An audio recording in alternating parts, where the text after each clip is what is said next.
प्रियजनांनो, असं वाटत होतं की नवीन वर्षाचा पहिला दिवस नुकताच सुरू झाला आहे, तर एक महिना पूर्णपणे संपून गेला आहे. आपण या महिन्याच्या शेवटच्या दिवशी आलो आहोत. या महिन्यामध्ये मागे वळून पहा. तुम्ही जे मागितलं होतं ते प्रभूने केलं का? तुम्ही जे दार ठोकले उघडले गेले का? तुम्ही शोधताना प्रभू सापडला का? जर नाही तर शोधत राहा, थांबू नका.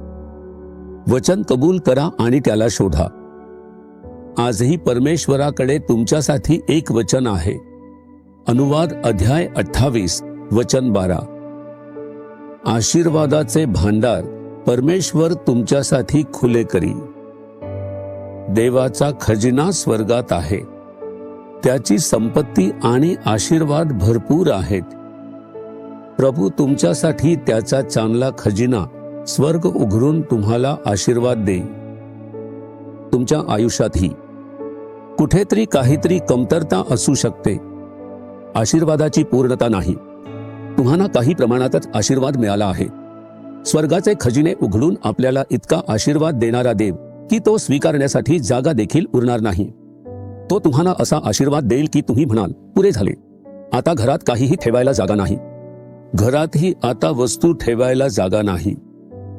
माझ्या कपड्यांसाठी कपाटातही जागा नाही. तुम्ही असंच म्हणाल. प्रभू हे तुमच्यासाठी करणार आहे, म्हणून आनंदी रहा. प्रभू म्हणतोय की तो स्वर्गाची खिडक्या उघडून तुम्हाला आशीर्वाद देईल. तुम्ही विश्वास ठेवता का? त्यासाठी तुम्ही देवाचे जे देणे आहे ते द्यायलाच हवे.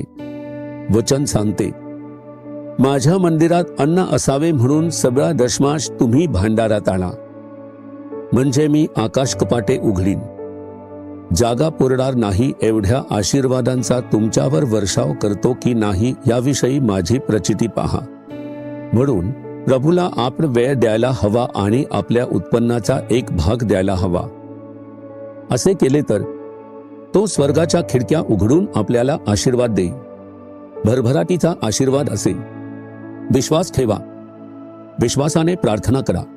प्रभू, तू म्हणालास तुमच्यावर असा आशीर्वाद ओतून टाकीन की तो साठवायला देखील जागा उरणार नाही. या मुलीला आशीर्वाद दे. या मुलाला आशीर्वाद दे. त्यांना भरून वाहणारा आशीर्वाद दे. आजच त्यांना आनंदी कर. येशूच्या नावाने आमेन. आमेन. जीसस रिडीम्ड मराठी ह्या यूट्यूब चॅनेलला सबस्क्राईब करा. सबस्क्राईब बटनावर क्लिक करा आणि बेल चिन्हावरही क्लिक करा. दररोजच्या नवीन कार्यक्रमांची माहिती मिळवा.